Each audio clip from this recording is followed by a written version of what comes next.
Right now at 6 o'clock, the electric fallout continues across Connecticut with lawmakers set to talk about more proposed rate hikes. We'll take a look at where things stand with those plans still in limbo.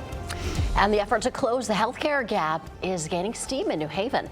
Lindsay Kane is going to have the details about the boost coming today.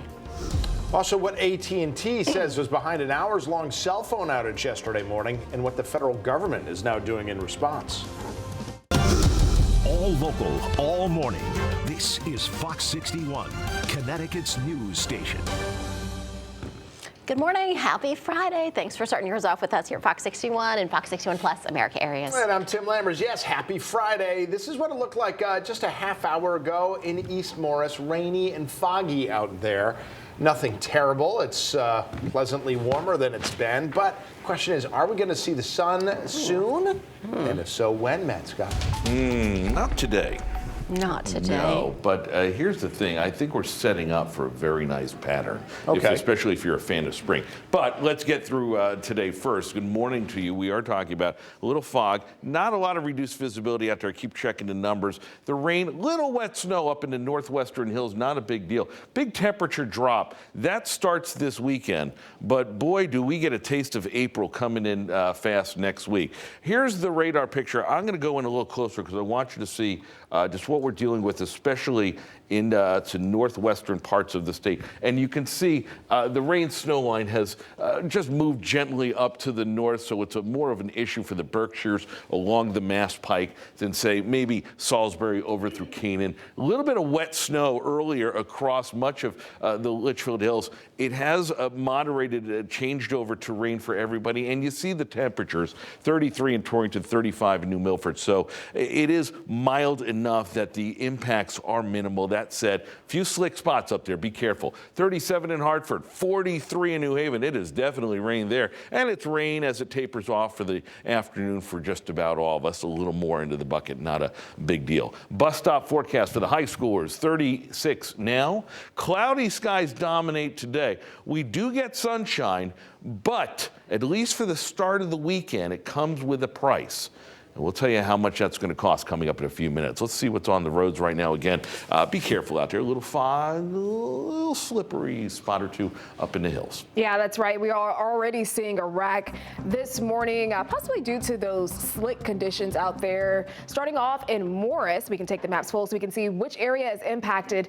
Right now, Route 109 on Thomaston Road is closed from Farnham Road to Pitch Road due to a car versus pole wreck. So again, just make sure you are using caution as you head out the door this morning. Taking a live look in Waterbury, you can see the roads are wet. Slow down. Make sure your lights and your wipers are on this morning. Waterbury drive time's looking good so far. No delays reported on 84 or Route 8. Your next update coming up at 6:30. All right, Symphony, thanks so much. We have a Fox 61 follow-up for you now on the jolt that you might get when you go to pay your electric bill later this year. The past week, we told you that both Eversource and United Illuminating want to jack up their rates. Well, since then, lawmakers, regulators, and electric company leaders have all taken turns blaming each other for those potential rate hikes. But no solutions are on the table right now, although that could change today. Fox 61's Brooke Griffin's got the update. What's going on? Yeah, so today Republican lawmakers will address the proposed rate hike. Now, you might be thinking, did we not just do this? Didn't this just happen? Yes, this is in fact the second time in a year that Connecticut electric rates have increased. Now, what does that mean for you? Let's take a look. If the proposal is approved, Eversource customers would pay about $38 more per bill. That's on average, while United Illuminating customers would pay an additional $30, so quite a bit per bill. This is the second time in a year we are seeing this happen, although this time the rate changes for the delivery, not the usage itself. But either way, that is still a more expensive bill for you that you have to deal with. Right now, even before a rate change, Connecticut sits at number 6 in the country when looking at how our rates match up with other states. When just looking at New England, Connecticut comes in 4th out of those few states. Now, since the announcement, some lawmakers blamed utilities, while the utilities blamed state policies. Eversource specifically points to the need to recover funds from the COVID period when the bills were not always being paid. Now, state leaders are wondering if residents can realistically keep doing this. I just keep asking myself, how many more things do we have to cope with Now, so to sum up what has happened so far this week, we've had a lot of finger pointing and calls for change, but no concrete solutions have presented themselves so far. We'll see if lawmakers announce any sort of proposals when they hold a news conference at 11 o'clock. That's later this morning. We'll, of course, be there, and we will end up later this evening giving you more information on that. But Eversource will also hold a webinar this Tuesday at noon if you have any concerns about paying your bill or just the rate hikes themselves. I have more information on how to access that meeting over on fox61.com. Back to you guys over on the desk. Well, new this morning, New Haven city officials are aiming to address health disparities in the city. A new grant from the CDC will go toward improving health care for Black and brown communities. Fox 61's Lindsay Kane is live in New Haven now with more details on this. Lindsay, good morning.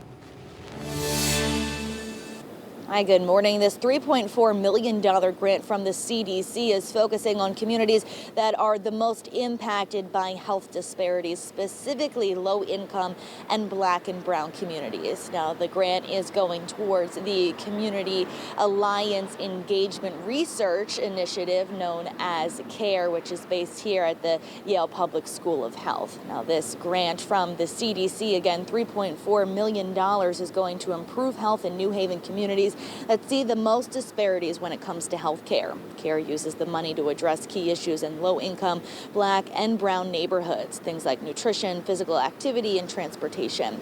This is the second grant given by the CDC. The first grant came back in 2018. City officials are speaking out this morning more about how this money will specifically be used here in the Elm City. Now, that's set to happen at 11 o'clock this morning at New Haven City Hall. Live in New Haven this morning, Lindsay Kane, Fox 61, Connecticut's news station. All right, Lindsay, thanks for the update there. 6:06 now, and a technical error is to blame for the hours-long AT&T outage yesterday. It impacted phone service for thousands of customers all across the country. AT&T says this was not a cyber attack, but rather an error in coding while the company was trying to expand its network. The FCC and the FBI, as well as the Department of Homeland Security, are looking into this outage. Officers in Meriden said a girl was hit in the head during a fight over a car. They said it happened just before 3 yesterday afternoon on Golden Street. Police said they later found the victim inside a car in Southington with several other people that they believe were involved in the fight. Officers also said they found a handgun in the car. So far, police have not made any arrests in the case. We know a woman and her dog are both dead after a fire at a home in Bristol. This is on Pequabic Street yesterday morning. Firefighters said a neighbor called them to report the house on fire. They said it started in the kitchen. Crews say the damage to the home was extensive. The final witnesses in the Michelle Tronis trial could give their testimony today. Yesterday, the jury heard from 2 witnesses, an attorney who represented Fotis Doulos in his divorce case with Jennifer, and they heard from a world-renowned memory expert, Elizabeth Loftus. She spoke about the interviews Tronis had with police. There were 3 of them. You may recall prosecutors said Tronis changed her story the more she talked to investigators. Well, Loftus testified there's at least one reason why Tronis could have changed her story. Sometimes the police introduce information into those interviews that is misinformation. And so it's a kind of a setting that is ripe for potentially contaminating somebody's memory. The science, as we're trying to present here, indicates that there's an alternative theory, there's an alternative narrative to what the prosecution is trying to claim. As prosecutors questioned Loftus, they pointed to her work history of testifying and consulting in cases involving people like Ted Bundy, O.J. Simpson, and Michael Jackson. And they questioned if she could be considered a neutral witness in this case. Now, we're told the defense could rest its case today. Court resumes at 10 a.m., and you can watch it live on Fox 61 Plus when it does resume. Happening today in New Britain, there's going to be a flag-raising ceremony at the National Iwo Jima Memorial. Now, this is video from last year's ceremony. Today's event is set to start at 10:30 this morning. It's going to honor all of the service members who died in the battle, which includes 100 men from here in Connecticut. 2 survivors of the Iwo Jima battle, World War II veterans, and the families of the fallen are expected to be there.